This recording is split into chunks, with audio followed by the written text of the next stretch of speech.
తాకట్లో ఉన్న మీ బంగారాన్ని విడిపించి ఆ రోజు ఆన్లైన్ రేటుకి కొంటాం. Sharma gold company. నమస్కారం, వెల్కమ్ టు సుమన్ టీవీ. నేను గీతాంజలి. ప్రస్తుతం మనతో పాటు భారతీ శంకరపీఠం వ్యవస్థాపకులు, ప్రముఖ ఆధ్యాత్మికవేత్త, బ్రహ్మశ్రీ అన్నవరపు తిరుపతి మూర్తి అవధాని గురువు గారు ఉన్నారు. వారితో మాట్లాడదాం. గురుగారు నమస్కారం అండి. ఓం శ్రీ మహాగణాధిపతయే నమః. సొంతింటి కళ ఎవరికొండ చెప్పండి, అందరికీ ఉంటుంది. ఒక ఇల్లు ఉంటే ఇంకా అంతకన్నా సంతోషం ఏముంది అని కోరుకుంటారు ఎవరైనా సరే.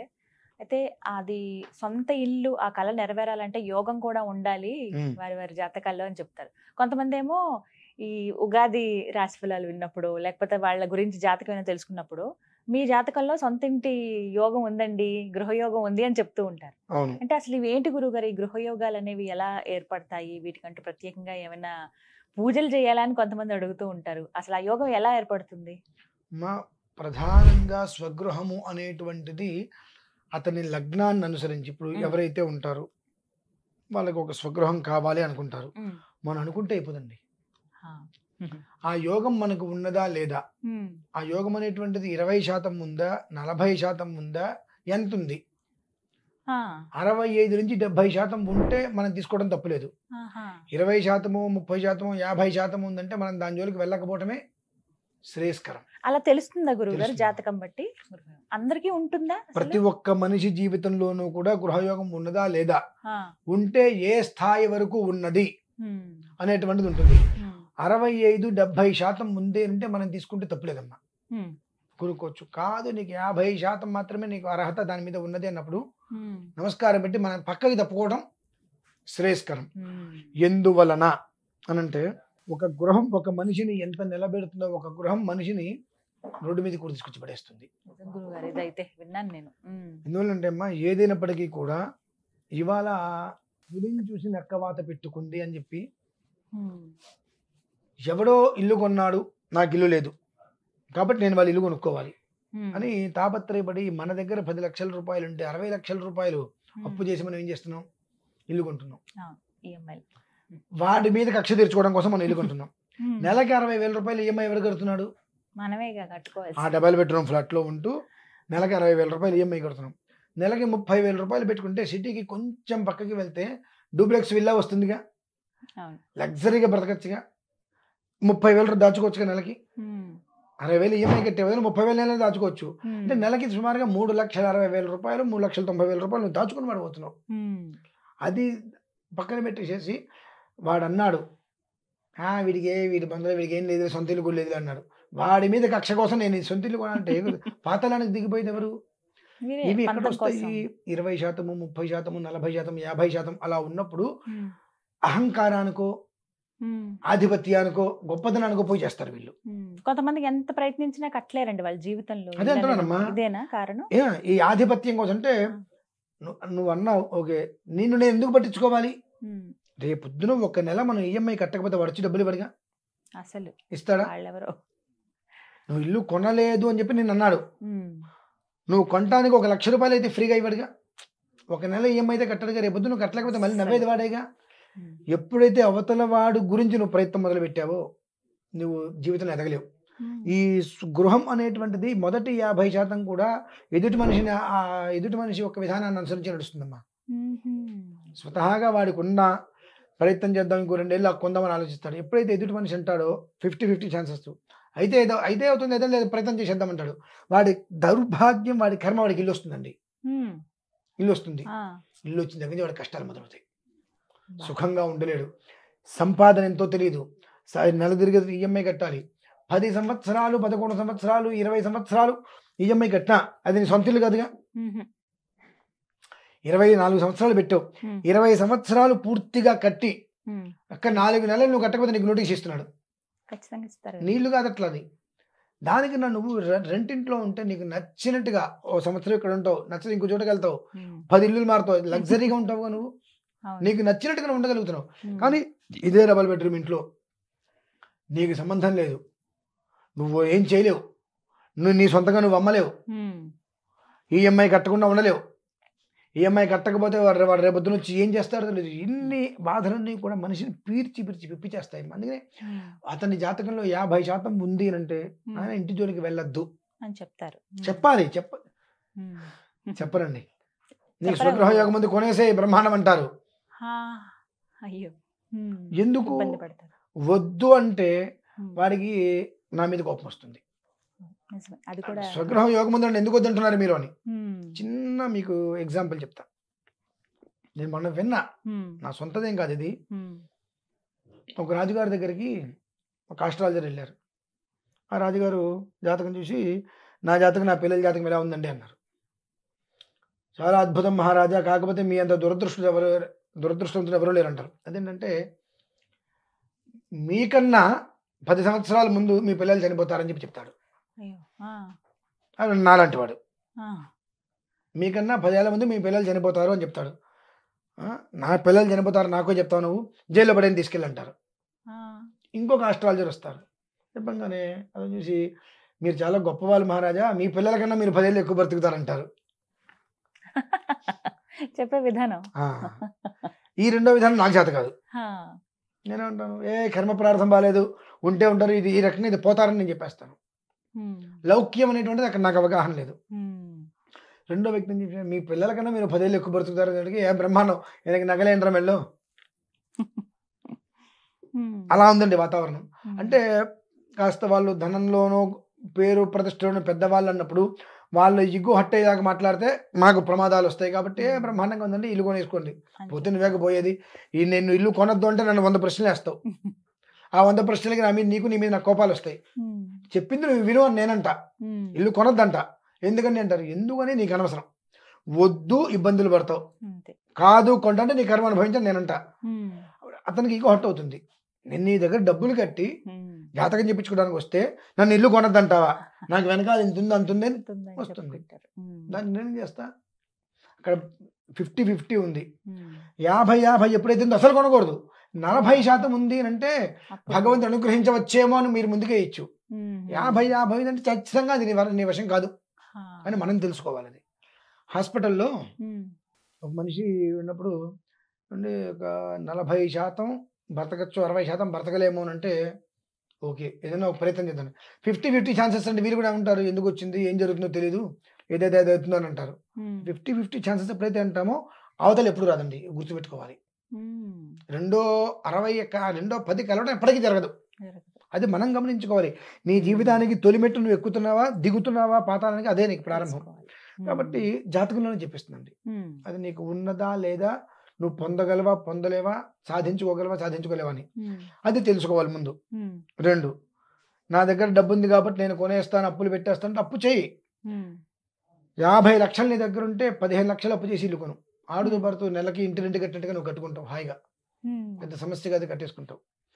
కానీ ఎప్పుడైతే వాళ్ళ గురించినో వీళ్ళ గురించినో వాళ్ళ ముందు నీ గొప్పలు చూపించుకోవాలనో వాళ్ళు ఏదో అనుకుంటారు, నువ్వు ఎప్పుడైతే కనుక తాపత్రయపడి ముందుకు అడుగు వేసావో జీవితకాలము నువ్వు ట్రెడ్మిల్ మీద పరిగెత్తిన అడిగవుతావు. అక్కడే ఉంటాడు, పరిగెడుతూనే ఉంటావు, ఆయాసం వస్తుంటుంది, చెమటలు కారుతూ ఉంటే ఎల్లంతా నీళ్ళు వస్తాయి, ఆయాసం వచ్చేస్తుంది అంటావు, తీరా చూస్తే అక్కడే ఉంటావు. అటువంటి జీవితమే వస్తుందమ్మా. కాబట్టి ప్రతి మనిషి జీవితంలోనూ కూడా 32 చక్రాలు వేయాలి జాతకం చూడాలంటే. 2-3 చక్రాలు వేసేస్తాంట కదమ్మా. 32 చక్రాలు చూసినప్పుడు అతని యోగం ఏమిటి, అతని భోగం ఏమిటి, అతని రోగం ఏమిటి, 3 బయటపడతాయి. ఆ బయటపడే విధానాన్ని అనుసరించి కొంచెం నాలాంటి వాడు అనుకోండి, కర్మ ప్రారంభాన్ని అనుభవిస్తావా తప్పించుకుంటావా నీ ఇష్టం అని మొహం మీద చెప్తాం. కాస్త లౌక్యంతో ఉన్నటువంటి వ్యక్తి అనుకోండి, ఎంత అద్భుతంగా ఉంది కానీ ఈ ఒక్కటే నీకు అడ్డు ఉంది, ఈ ఒక్కటే నువ్వు క్లియర్ చేసుకో, బ్రహ్మాండంగా వెళ్ళిపోతావు. ఇది నేను విన్నాను గురువు గారు, ఈ ఒక్క పరిహారం చేసుకోండి మీకు గృహయోగం వస్తుంది, ఇవి చేస్తే ఖచ్చితంగా మీరు ఈ సంవత్సరమో లేకపోతే ఒక రానున్న 2 ఏళ్లలోనూ ఇల్లు కట్టేస్తారని చెప్తారు. అలాంటి పరిహారాలు ఏమి ఉంటాయండి?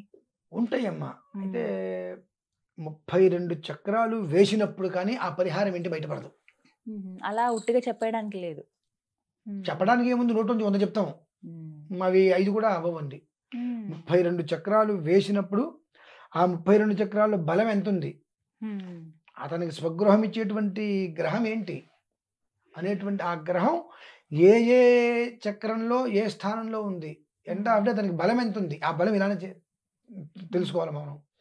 ఎంత బలం ఉంది, 50% 60% అనేటువంటి విషయం 32 చక్రాల్లో ఈ గ్రహం ఏ ఏ స్థానంలో ఎక్కడుంది, అది దానికి మంచి అయిందా చెడు అయిందా, ఉచ్చంలో ఉందా నీచంలో ఉందా, బలంలో ఉందా బలహీనంలో ఉందా, పాపగ్రహంగా ఉన్నాడా శుభగ్రహంగా ఉన్నాడా, ఇవన్నీ తెలుసుకోవాలి.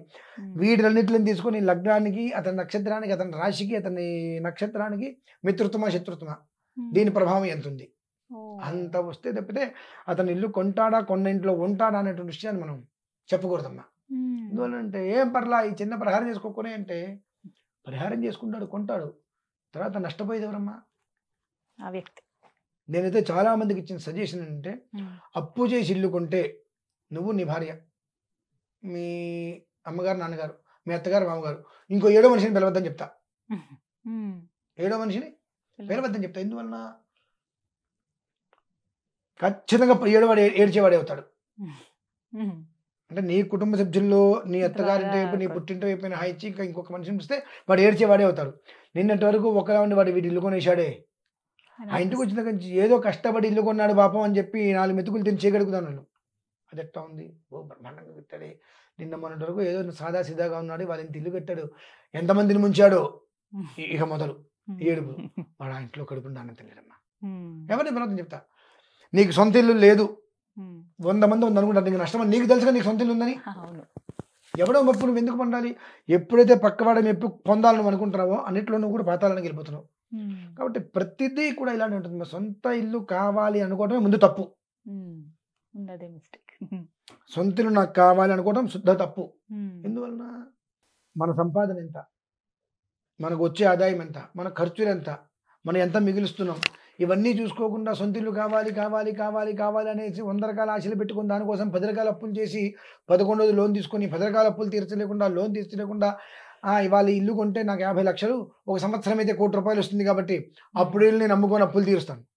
ఈ సంవత్సరంలో నీకు ఆ మిగిలిన 50 లక్షలు వడ్డీలు అయిపోయినాయిగా. ₹2 వడ్డీకి అయితే మనం డబ్బు తెస్తాం, వడ్డీ అయిపోయింది. ఆ సంవత్సరంలో ఇల్లు ఎప్పుడు కొనకపోతే మనం అనుకున్నంత తొందరగా పరిస్థితి ఏంటి? ఇన్ని విషయాలు నీకు ఇల్లు నిలబెడుతుందా నిలబెట్టదా ప్రతి ఒక్కటి ఉంటుందమ్మా. అన్ని పెట్టుకుంటే ఒక ఇల్లు, అందుకే ఇల్లు కట్టి చూడు పెళ్లి చేసి చూడు అంటారు, ఇక దేనికి లేదు, ఇదొక్కటేనమ్మా కారణం. కాబట్టి ఎవడు మెప్పు కోసమో నువ్వు ఇల్లు కట్టాలని అనుకోవద్దు. నువ్వు ఇల్లు కొనుక్కున్నావు, ఎవడో మెప్పు కోసం ఎవరికి చెప్పద్దు. నెలకి ₹1,00,000 ఈఎంఐ కడుతున్నావు, ఇందులోకి వచ్చాను ఏదో తెలిసిన వాళ్ళు అమెరికాను ఆస్ట్రేలియా వెళ్ళిపోతున్నారు, ఇచ్చారు 30,000 40,000 ఇంటి ఏమో జాగ్రత్తగా మెయింటైన్ చేసుకోండి అన్నారు, ఏదో ఇస్తున్నాను కానీ నేను ఇలా ఉంటున్నాను అని చెప్పుకో. నష్టమేం లేదుగా నీకు. నిన్ను రకరకాలుగా అనుకుంటారు, నష్టమేం లేదు. రేపొద్దు నీకు కష్టం వస్తే వీళ్ళు ఒక్కరు కూడా మంచిని ఇచ్చేవాళ్ళు లేరు. కాబట్టి ఎవ్వరికి కూడా నీ గొప్పతనాన్ని చెప్పుకోవద్దు. ఎప్పుడు చెప్పుకుంటావు? నీకు లోన్ క్లియర్ అయిపోయింది, ఏమీ లేదు లోను. ఆ రోజు నాడు ఎప్పుడో ఒక 20 ఏళ్ల క్రితం కొన్నాను, నాది కాదు కదా, బ్యాంక్ వాళ్ళది కదా, ఈఎంఐ కడుతూ అప్పు కట్టుకుంటూ వచ్చాను, రెంట్ కట్టినట్టే కదా, కాబట్టి నాదని నేను చెప్పుకోవడానికి అర్హత నాకు లేదు. అక్కడ కూడా నిన్ను నువ్వు కాపాడుకున్నాడు అవుతావు. ఎదుటివాడు ఏడవకుండా ఉంటాడు, 20 ఏళ్ల క్రితం ఇల్లు కొన్నా ఇప్పటివరకు చెప్పుకోలేకపోయాడు అని అంటారు. అది మనకు ప్లస్. ఆ ఇల్లు కట్టుకోవటం అంటే అంత అద్భుతం ఉండాలండి. 2, ఇల్లు చాలా మందికి అవకాశం ఉండి కూడా తీసుకోలేకపోవడానికి కారణాలు అనేకం. ఇంకా అద్దింట్లో ఉంటారు, అద్దింట్లోకి వెళ్ళినప్పుడు పాలు పొంగించకూడదండి. అద్దింట్లోకి వెళ్తే పాలు పొంగిస్తే మనకి స్వగృహ యోగం తగ్గిపోతుంది, మనకు ఆ యోగ బలం తగ్గిపోతుంది కొంచెం కొంచెం. మీరు కామాక్షి అమ్మ దగ్గరికి వెళ్ళారు, హోటల్లో రూమ్ తీసుకుంటారుగా, అంటే మీకోసమే కట్టారు? అది మామూలుగా అనుకుందాం. మీకు ముందు 10 మంది ఉన్నారు, మీ తర్వాత 10 మంది వస్తారు. సో అక్కడ మనం ఒక రోజుకి 5,000 కడుతున్నాం, ఇక్కడ నెలకు 25,000 కడుతున్నాం. అది ఎప్పటిది మనది కాదు. వసతి గృహం, వాడి కోపొచ్చినా మనకు కోపొచ్చినా మనమే ఇంటి నుంచి బయటికి రావాలి. కాబట్టి అది అద్దిల్లే. నా ఇంట్లోకి నువ్వు ఎప్పుడు పాలు పొంగించడానికి అర్హత లేవు. మనకు పాలు పొంగిచ్చామా మనకు స్వగృహ యోగం ఉండదు. ఇల్లు ఖాళీ చేసినప్పుడు, ఇల్లు మొత్తం ఖాళీ చేసినంత మొత్తం ఊడ్చకూడదండి. మనం ఇల్లు మొత్తం ఖాళీ చేసేసేసి బయటకు వచ్చి తలుపు వేసేసి తాళం వేసేసే ముందు ఓ మూల ఏ ప్రమాదం రాకుండా కాగితాలు అంటుకోకుండా చిన్న దీపారాధన ఒక 5 నిమిషాలు వెలిగి కొండకినా పర్లేదు, ఆ దీపారాధన పెట్టి మనం బయటకు వచ్చేస్తే మనకు స్వగృహ యోగం కాస్త వృద్ధి కలుగుతూ ఉంటుంది. ఇవి పాటించాలమ్మా. చాలా మంది ముహూర్తాలు పెట్టుకుంటారు అద్దింట్లోకి వెళ్ళడానికి కూడా. మంచి రోజా కాదా, ఎప్పుడు పాలు పొంగించుకోవాలి ఏంటి వివరాలు అడుగుతారు. అద్దింట్లోకి వెళ్ళడానికి ముహూర్తం ఏంటి నీకు అక్కర్లేదంటారు. అద్దింట్లోకి వెళ్ళడానికి ముహూర్తం పెట్టుకుంటారు. ఏదో ఒక అప్లికేషన్ మీ సొంతంగా పెడితే ₹1 కోటి, 2 కోట్లు, 10 కోట్లు, 100 కోట్ల ప్రాజెక్ట్ వరకు నువ్వు ఏదే ఊరు వెళ్తున్నావు. ఆ వేరే ఊరు హోటల్ రూమ్ లో నువ్వు ఉండాలి. నేను సొంతంగా పెట్టడానికి వెళ్తున్నాను కాబట్టి ఆ హోటల్ రూముకి నా నక్షత్రానికి తిథివార నక్షత్రాలు బాగున్నాయి ముహూర్తం పెట్టుకుని వెళ్తున్నావా యాస్టీస్ అంతే. అంతే. అది కొంతమంది రోజు కడుతున్నావు, ఇది నెలకు ఒకసారి కడుతున్నావు. కొంతమంది గురువుగారు 1, 2, 3, 4 ఇల్లులు ఉంటాయి. ఇల్లు మీద అలా కొంటూనే ఉంటారు. అంటే ఆ యోగం ఎటువంటిదండి? ఇప్పుడు నేను చెప్పే కదండి, ఆ, ఇప్పుడు ఏదైతే నేను అద్దె ఇంట్లోకి వచ్చా, ఉమ్, నేను పాలు పొంగిచ్చా, ఉమ్, నా తర నాలాగా 10 మంది వస్తారు, 10 మంది పాలు పొంగిస్తూ ఉంటారు. ఆ యోగం మొత్తం ఆ ఇంటి ఓనర్కి వస్తుందమ్మా. ఆహా, అతనికి ఆ ఫలితం అలా పెరుగుతుంది. దానికల్లా ఉమ్, ఆ యోగం పెరుగుతూ ఉంటుందమ్మా. 50 పైన వస్తూ ఉండాలని చెప్పి అవునవును. వీడు దీపారాధన ఇంట్లోకి వెళ్ళి పాలు పొంగించిన ప్రతిసారి వీడి యొక్క యోగం మొత్తం దిగుతూ ఉంటుంది. ఆ యోగం వాళ్ళకి ఆ పెరుగుతుంది. ఇంటి గృహస్థుడికి ఆహా, పెరుగుతూ ఉంటుంది అనమాట. ఉమ్, అది మనం తెలుసుకోవాల్సినవి. ఉమ్, ఈ 2 జాగ్రత్తగా చేసుకోగలిగితే మాత్రం ప్రతి మనిషికి స్వగృహం అనేటువంటిది భగవంతుడు ఉమ్, ఇవ్వగలుగుతారు ఖచ్చితంగా. అనుగ్రహిస్తారు. అది. ఏదైనా దైవేచ్ఛ అంతే. ప్రతిదీ కూడా చక్కగా వివరించారండి. ధన్యవాదాలు.